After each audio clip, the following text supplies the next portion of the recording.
The Smiley J Artist Zone, a platform for and about independent artists. Music, interviews, and much, much more. Now, give it up. Your host, Smiley J.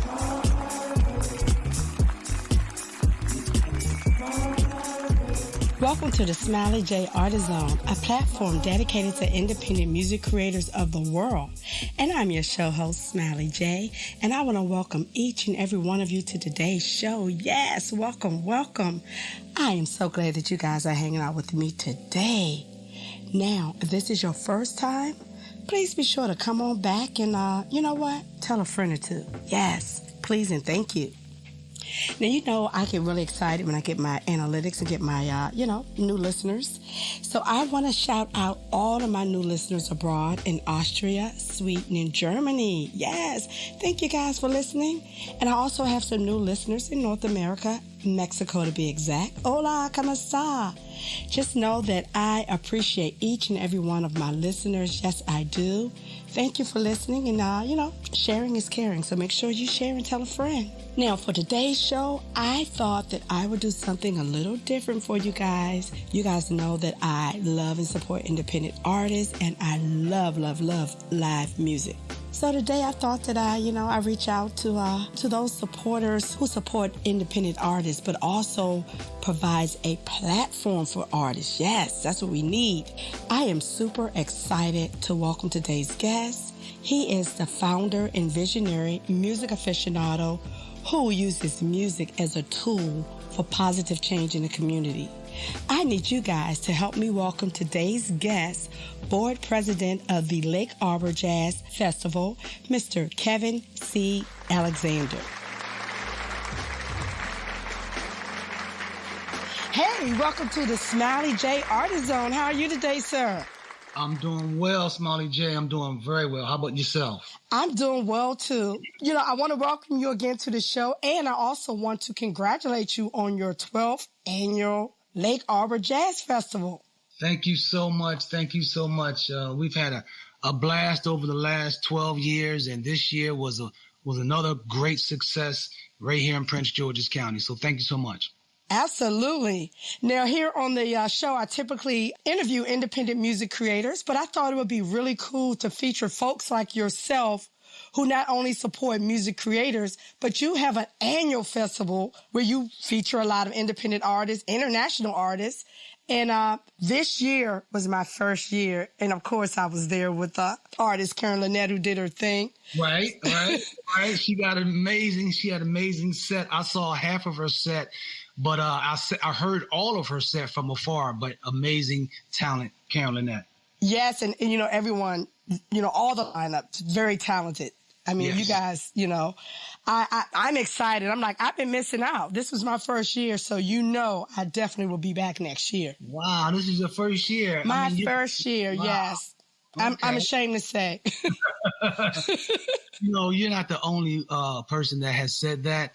A lot of people in the summer, either there's a conflict with family commitments or different traveling engagements, so they miss out on the festival. But, we try to string it out so that most people in the area, certainly in the DMV and around, can check us out. Mm-hmm, absolutely. So I want to talk about folks like yourself who are using a platform to support music. So when did you decide that you wanted to organize a festival? And tell us about your vision. Yeah, so I'm a music lover, a jazz lover in particular, but I love music. I went to school in college in Nashville, Tennessee. That's the music capital. Music town, yes. Right. So I went to Fisk University, and music was everywhere. My roommate at the time was a disc jockey for Fisk University's radio station. It was a jazz station, WFSK. And that was pretty much my first entree into really seeing how the platform could work to bring people together. And later on, a couple of years later, I went to my first jazz festival up in Newport, Rhode Island. The Newport, Rhode Island Jazz Festival, one of the big festivals in the world. That was in the mid 80s, and then from that point on, I just took the opportunity to go to jazz festivals, concerts, and over the years working in the community in Prince George's County, that gave me an opportunity to bring people together in the mid 90s going into 2000 when I had the vision to start the Lake Arbor Jazz Festival. And it actually came to me after I left the Jazz Festival in San Jose. I went out there to see a jazz festival, and on the way back, I liked what they did so much. It was a combination of bringing local talent, and it was supported by the community. So on the way back, on the red eye, on the way back, I pretty much put together a plan, the vision, and I presented it to first some of my close friends, and then ultimately I presented to a couple of people in the county in leadership positions that would be able to support the vision. And they did that. Mainly the Parks and Recreation Department, Maryland National Capital Park and Planning Commission.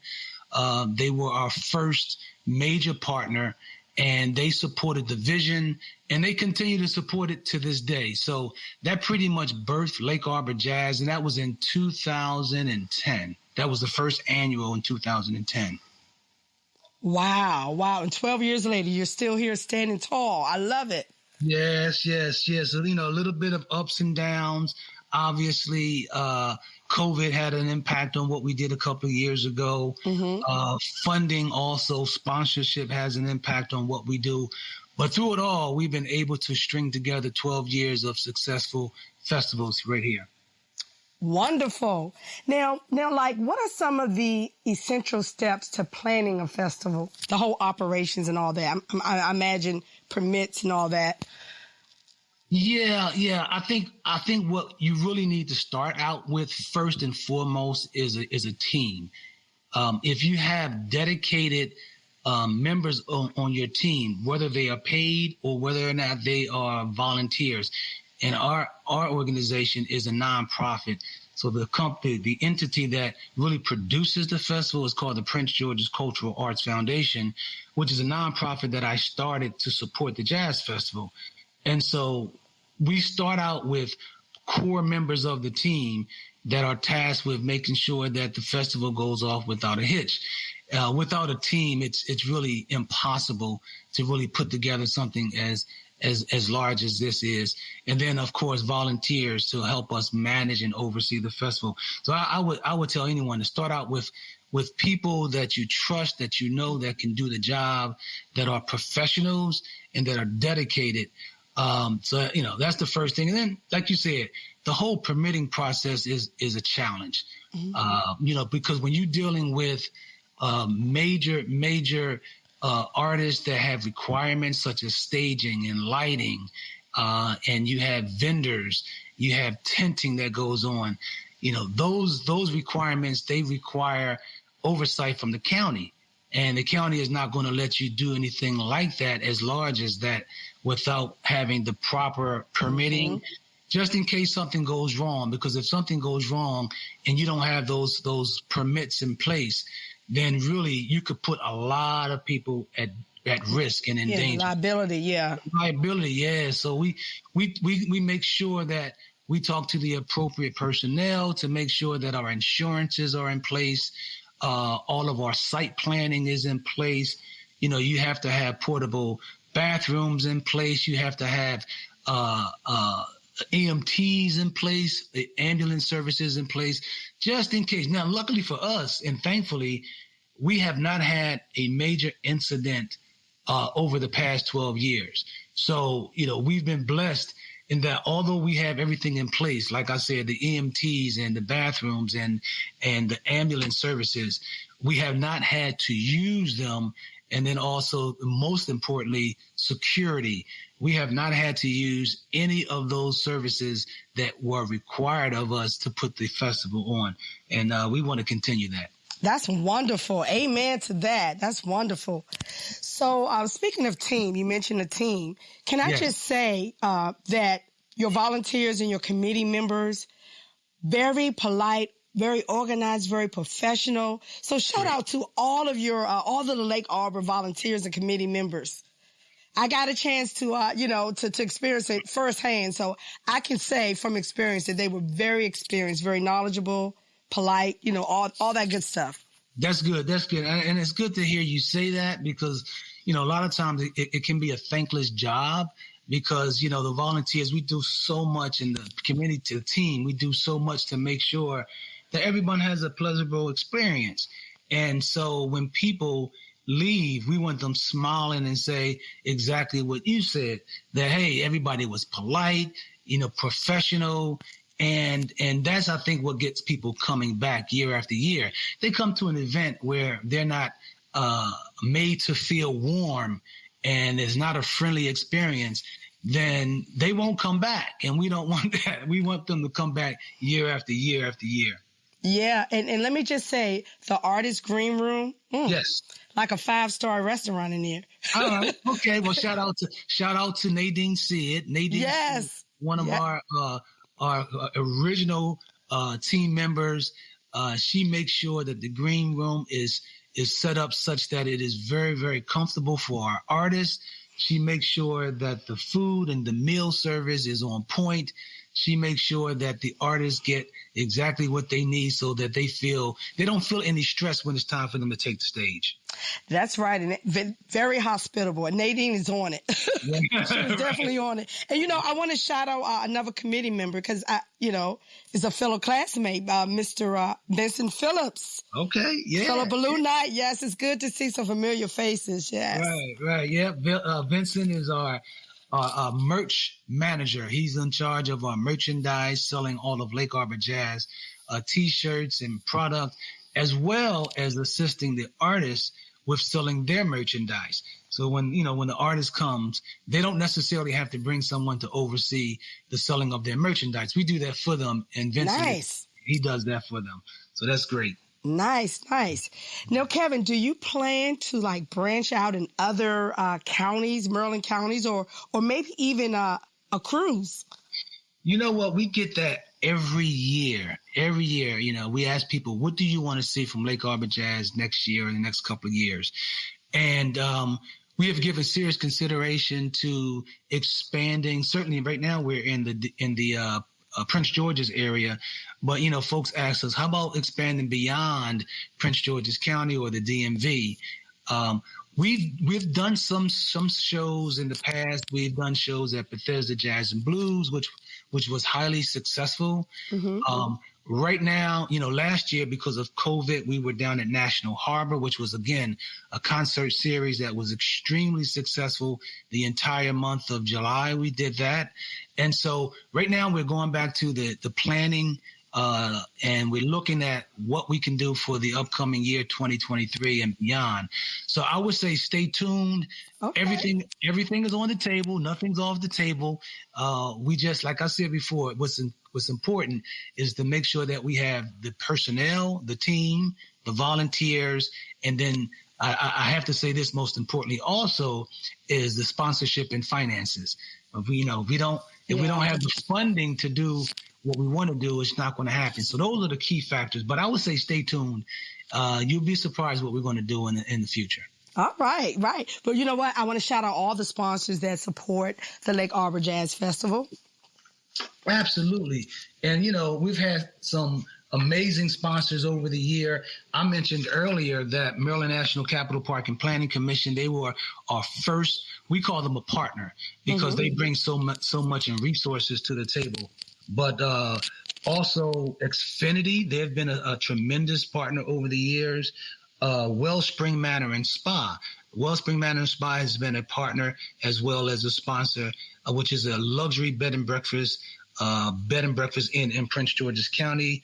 Also, the Prince George's Arts and Humanities Council, Wegmans has been a sponsor, Experience Prince George's.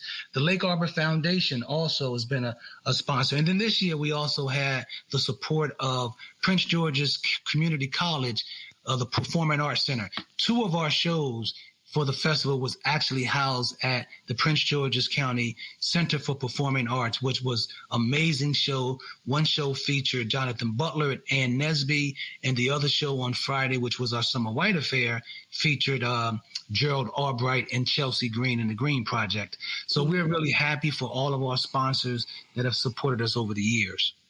And those were sold out concerts because I tried to get my ticket. So so to all my listeners, if you are a newbie, make sure that you secure your ticket early because they do sell out fast. Right, absolutely. So we're pleased that we've had a good run for 12 years. I certainly want to acknowledge and recognize the team members. I mentioned the sponsors, but I do want to recognize the team members like myself. Obviously, I'm the board president of the foundation and executive producer of the festival. My wife, who has been there with me from day one, Lisa Alexander, she's our board secretary and supervising producer. And then our treasurer, Don Cowan, he oversees the beer and wine tent. But from there, Nadine Sid, we mentioned earlier, for the artists, green room and transportation and hotel. Also, Charles Drain, he oversees the stage and all the production. Eric Lilly helps us with the media, parking, and security. Nikki Hazelwood, we have generally anywhere between 20 and 40 vendors every year. So Nikki oversees the vendor experience. You mentioned Vincent Phillips. He oversees the merchandise. Also, Sean Drain, she handles the volunteers. So we have generally about 100 volunteers, and that has to be coordinated. Then Sean does a great job with that. And then Jerome Parker, he oversees our site and our field operations. So you can imagine having to move tents and, as I mentioned, porta-johns and staging and making sure that the field operation is on point when we come to the field. That was Jerome. And so and the team members, very important in making this a pleasurable experience for everybody. Wow, a lot of moving pieces. There's a lot to go on behind the scenes, as you guys can hear. So absolutely. So one question I want to ask is that how do you determine, or who determines your lineup, your artist lineup? Like, is there a committee that, do you guys determine, who you're going to select for the festival, or is it a deadline that the artist must submit their package? So over the years, I get feedback from everybody on the team. And then myself and another gentleman who handles the stage, his name is Charles Drain. He and I would field all of the requests that comes in. Most of the requests comes to me, either through info@lakearborjazz.com or through Facebook, or we'll just send out a plug to, send us a quick note on who you would like to see in the festival. But for the most part, I'm in charge of the talent acquisition. And I work closely with Charles Drain, my production manager, who kind of gives me an idea of how we round out the field. As the festival has grown, we've had more slots or more opportunities for artists to actually play on the stage. One of the things that we have not strayed away from over the years is supporting local, or maybe not so local, independent artists. So we always maintain a presence on the stage for local or youth or independent artists, but we've created also a lane for national recording artists as well. So that kind of gives us an idea of how we want to present the next year's festival. And in terms of deadline, the festival was just over in July. And I take a break, my team takes a break, and we come back at it around October-ish and try to field as many artist requests as we can and locking in those artists lineup around December, the end of the year, December 31st. By the 31st of the year, we pretty much have a great idea of who we're going to present for the next year. Nice. Now, I got to ask about the listening room. Can you tell us a little bit about the listening room and what's that all about? Oh, absolutely. The listening room was my baby.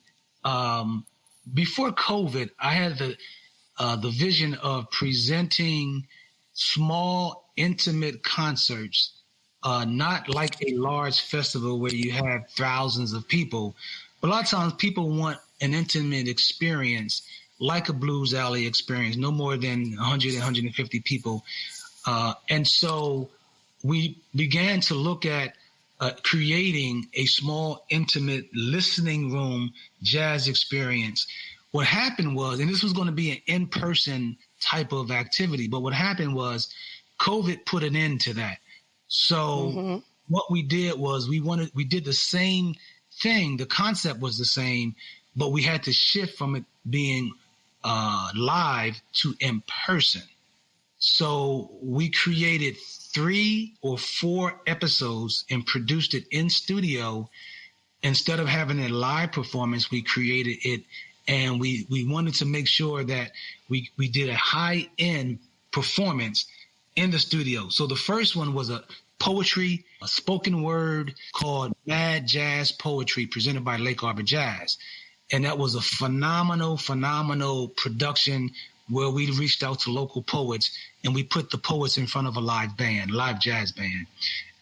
And then we came back with another production that was homage to your jazz greats of the past. And we reached out to local artists and national artists to put their spin on some real quality jazz standards of the past. And so we had Willie Bradley. We also had Freddie Dunn, who was a trumpeter. We had Art Sherrod Jr. We had Alex Bouillon. We had a host of national and local artists that came together at a studio and did some amazing jazz standards, but with their smooth jazz spin on it. Yeah. Those episodes can be seen on our website, lakearborjazz.com. So if you go to lakearborjazz.com and look for the listening room tab, you can see the productions of those 3 episodes. Nice. And actually, Mr. Bradley was one of my first guests. Super nice guy. And he is really doing his thing. He's always on the charts. So make sure you guys check it out. Check out the listening room. Right. And we're gonna do it again. We just had to pause as people return back to in-person live events. We still want to present the listening room as an in-person experience. We may still keep the virtual experience, but we definitely want to move forward and do the listening room as a live experience. And then I do want to shout out also one of my big brothers in the music industry who was a part of the listening room experience, Gerald Veasley, national and internationally known bass player out of Philadelphia. Yeah. Gerald Veasley was also on that as well. Now, Kevin, this platform is all about music. Sure. Now, I can't bring you on here and not ask you, who are some of your personal artists that you listen to when you're not planning for the Lake Arbor Jazz Fest? Wow. Okay. I know it's a lot, but just tell me who are some of your favorite. Molly J, that's a lot. Well, let me go back to I love and I always get criticized. My team always criticizes me for overloading the festival lineup with sax players, right? Okay. And I don't apologize for that. I love the saxophone as an instrument. And it just so happens that there are just so many great sax players out there that, it's just like a lead instrument in the band. You have your lead vocals, you have your lead saxophone players. And so I've always gravitated to those who played the saxophone, going back to Grover Washington, right?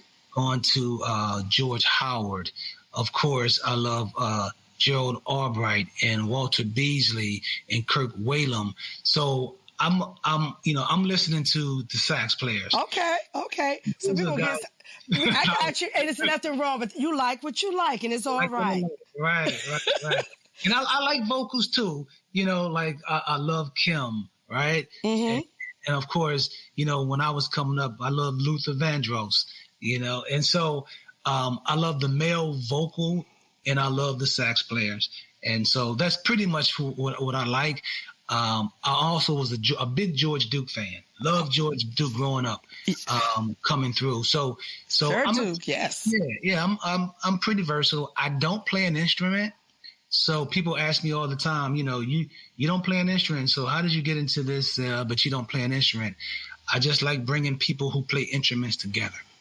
And we're so glad that you like that, because if not, we wouldn't have the annual Lake Arbor Jazz Festival. That's right. That's right.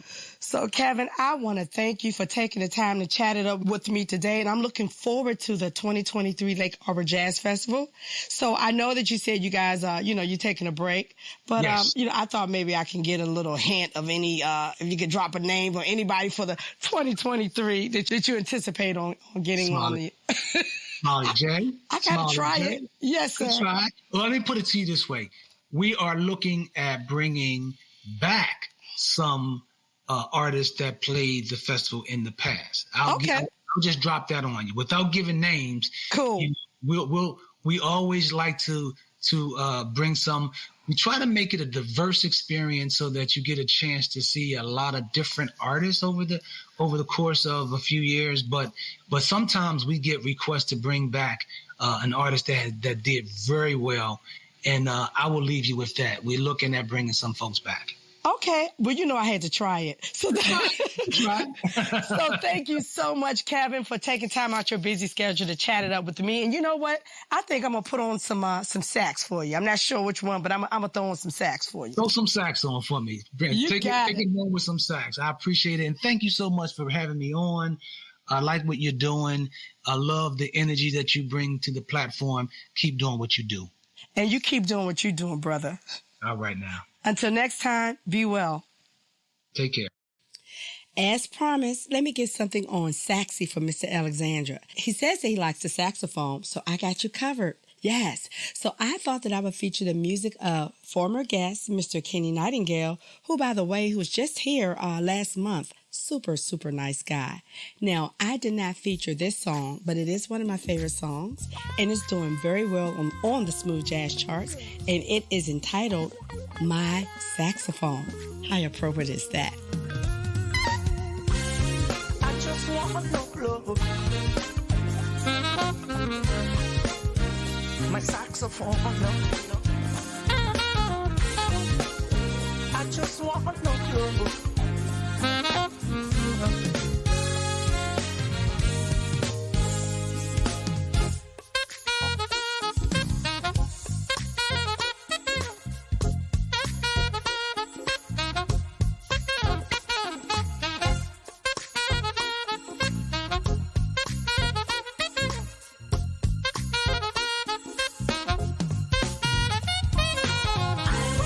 blow my saxophone.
This is producer, songwriter, and artist Terrence Thompson, and you're in the Smiley J Artist Zone.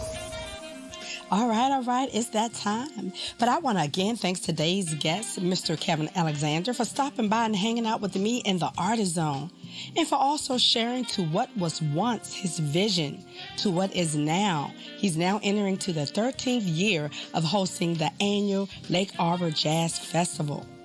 And also I want to shout out the Prince George's County Cultural Arts Foundation for their support and partnership with the Lake Arbor Jazz Festival, promoting, music and fine arts and entertainment as well as other activities. And of course, I want to thank the board of directors, all of the host committees and volunteers and supporters and sponsors. And if I didn't mention you, just know that you are indeed appreciated. Also, to all the residents of Prince George's County, Maryland, be sure to check out the PG Cultural Arts Scholarships Award, which is designed for our graduating high school seniors who are pursuing a degree in music. Yes, in any of the arts, music, dance, theater, visual arts.